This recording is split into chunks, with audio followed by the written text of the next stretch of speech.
नमस्कार, राजस्थान समाचार में आपका स्वागत है। पेश है राजस्थान की खास खबरें। मुकेश भाकनी महिला और पुरुष मार्शल को काटा। मुख्य सचेतक योगेश्वर गर्ग ने लगाए गंभीर आरोप। राजस्थान विधानसभा में चल रहे गतिरोध के बीच मुख्य सचेतक योगेश्वर गर्ग ने विपक्ष पर गंभीर आरोप लगाए हैं।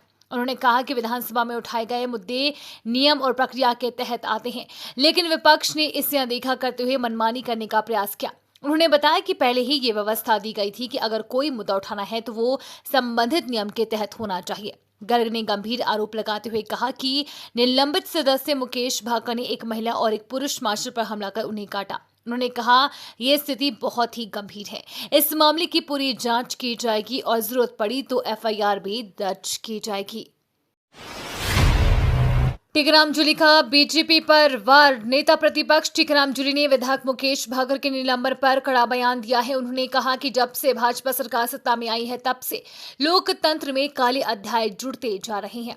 उन्होंने इस लोकतंत्र पर एक और काले अध्याय के रूप में देखा। नेता प्रतिपक्ष टीकाराम जूली ने भाजपा सरकार पर तीखा हमला करते हुए कहा कि सरकार भारत में बांग्लादेश जैसे हालात पैदा करना चाहती है। जूली ने कहा कि भारत की खूबसूरती इस बात में है कि कांग्रेस ने बाबा साहेब भीमराव अंबेडकर के संविधान को बचा कर रखा, लेकिन भाजपा अब उस संविधान को कमजोर करने का प्रयास कर रही है। खेल के नाम पर भ्रष्टाचार। राजस्थान क्रिकेट एसोसिएशन में सामने आया भयंकर फर्जीवाड़ा। क्रिकेट के भविष्य को संवारने के लिए बनाया गया राजस्थान क्रिकेट एसोसिएशन में ही क्रिकेट के नाम पर भ्रष्टाचार का सबसे बड़ा खुलासा हुआ है। अक्सर विवादों में रहने वाली पिछली राजस्थान क्रिकेट एसोसिएशन की कमेटी ने अपने कार्यकाल में खेल के मैदान से लेकर खिलाड़ियों के कल्याण तक जमकर भ्रष्टाचार किए हैं। आरसीए एडहॉक कमेटी द्वारा कार्रवाई की गई रिपोर्ट में इस बात का खुलासा हुआ है कि बीसीसीआई ने हर साल राजस्थान क्रिकेट के कल्याण के लिए करोड़ों रुपए का बजट आवंटित किया, लेकिन तत्कालीन कमेटी ने आरसीए से संबंध अंपायर, खिलाड़ी, ग्राउंड स्टाफ को लेकर लंबे समय से फीस का भुगतान नहीं किया है। राजस्थान में सरकारी नौकरी की तैयारी कर रहे युवाओं के लिए खुशखबरी। राजस्थान में सरकारी नौकरी की तैयारी कर रहे युवाओं के लिए बड़ी खुशखबरी है। राजस्थान लोक सेवा आयोग ने 1014 पदों पर वैकेंसी निकाली है, जिसके लिए आवेदन मांगे गए हैं। ये वैकेंसी सहायक अभियंता के पदों के लिए है। सहायक अभियंता के लिए बैचलर्स ऑफ इंजीनियरिंग की डिग्री होनी जरूरी है। इसके साथ ही 1 जनवरी 2025 को अभ्यर्थी की आयु न्यूनतम 21 और अधिकतम 40 साल होनी चाहिए। हालांकि आरक्षित वर्गों को नियमानुसार आयु सीमा में छूट दी गई है। राहुल गांधी गुड़गांव में लड़कियों संग डांस कर रहे थे। जयपुर में अश्लील डांस भी देखा। जयपुर के सिविल लाइन से बीजेपी विधायक गोपाल शर्मा ने विधानसभा में एक विवादास्पद बयान देते हुए कांग्रेस के पूर्व अध्यक्ष राहुल गांधी पर गंभीर आरोप लगाए हैं। शर्मा ने कहा कि जब मुंबई पर 2008 में आतंकवादी हमला हुआ था तब राहुल गांधी गुड़गांव में पार्टी कर रहे थे और लड़कियों के साथ डांस कर रहे थे। उन्होंने आरोप लगाया है कि राहुल गांधी ने जयपुर में अश्लील डांस भी देखा था। गोपाल शर्मा का ये बयान विधानसभा और राज्य में चर्चा का विषय बना हुआ है और इसके बाद राजनीतिक गलियारों में हलचल मच गई है। किसानों के लिए अच्छी खबर। खरीफ फसलों पर बड़ा समर्थन मूल्य। किसानों के लिए अच्छी खबर है, सरकार ने खरीफ फसलों का समर्थन मूल्य बढ़ा दिया है। इनमें खरीफ की 2 मुख्य फसलों मूंग और मूंगफली के लिए भी एमएसपी दरों में बढ़ोतरी की गई है। पिछले साल की तुलना में मूंग का समर्थन मूल्य 124 रुपए और मूंगफली में 406 रुपए प्रति क्विंटल की बढ़ोतरी की है। इससे किसानों को फायदा होगा। अब मूंग का समर्थन मूल्य बढ़ाने से इसके भाव 8,682 रुपए प्रति क्विंटल हो गए हैं। इसके अलावा मूंगफली का समर्थन मूल्य भी अब 6,783 रुपए प्रति क्विंटल हो जाएगा। हिंदू को वापस लाया जाए। बांग्लादेश हिंसा के बीच बीजेपी विधायक की मांग। बांग्लादेश में हिंसा छिड़ी हुई है, वहां कई लोगों की मौत की खबर है। इसी बीच राजस्थान के हवा महल से विधायक बाल मुकुंदाचार्य ने बड़ा बयान दिया है। उन्होंने कहा कि बांग्लादेश के मौजूदा हालात के बाद देश में जितने भी बांग्लादेशी हैं उन्हें डिपोर्ट किया जाए। बांग्लादेश में जितने भी हिंदू हैं उन्हें भारत लाया जाए, जिससे ये है कि वो परेशानी में ना हो। बता दें कि बांग्लादेश में भारी प्रदर्शन के बाद तख्ता पलट हो गया है। ऐसे में हालात बेकाबू हो गए हैं। बांग्लादेश में आरक्षण को लेकर हिंसा बढ़ गई है। इसमें 300 से अधिक लोगों की मौत हो चुकी है।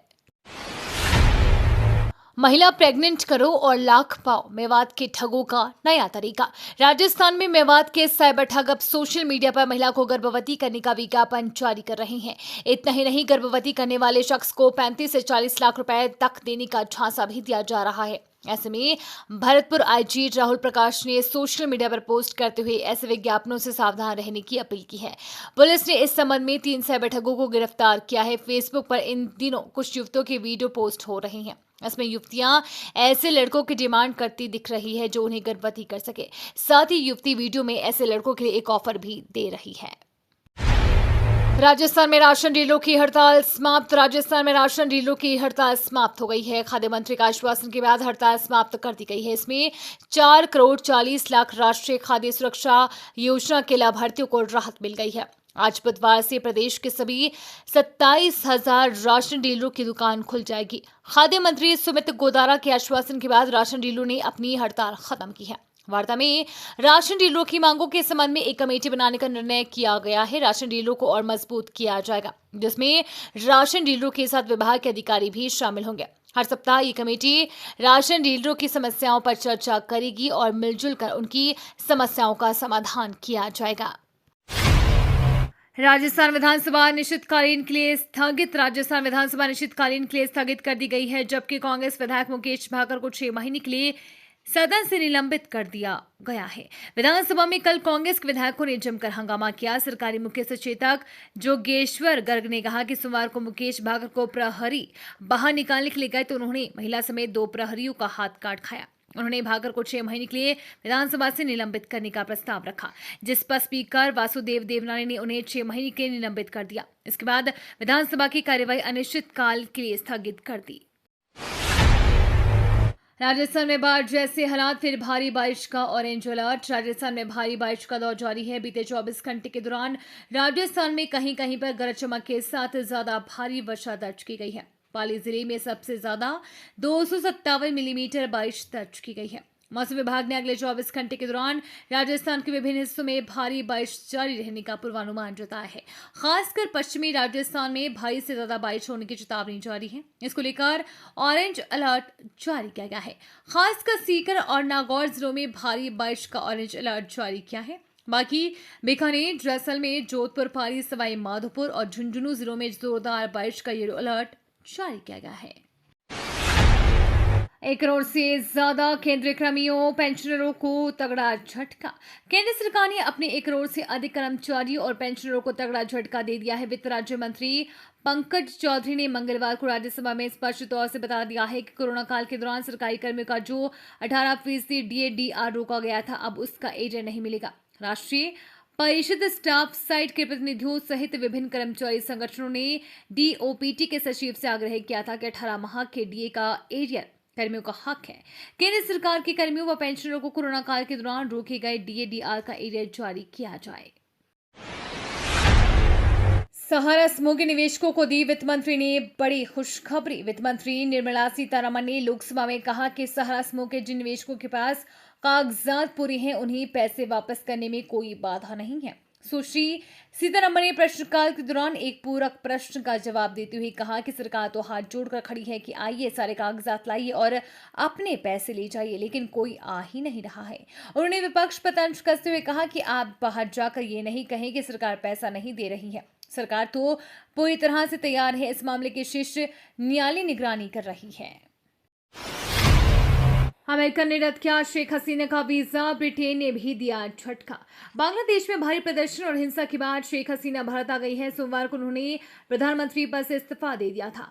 फिलहाल हसीना भारत में कड़ी सुरक्षा के बीच किसी अज्ञात जगह पर है। इन सब के बीच शेख हसीना को अमेरिका ने बड़ा झटका दिया है। जानकारी के मुताबिक अमेरिका ने शेख हसीना का वीजा रद्द कर दिया है। खबर आई थी कि हसीना भारत से लंदन जाने वाली थी, लेकिन अब वो अन्य विकल्पों पर विचार कर रही है, क्योंकि ब्रिटेन सरकार ने संकेत दिया है कि उन्हें किसी भी संभावित जांच के खिलाफ ब्रिटेन में कानूनी सुरक्षा नहीं मिल सकती है।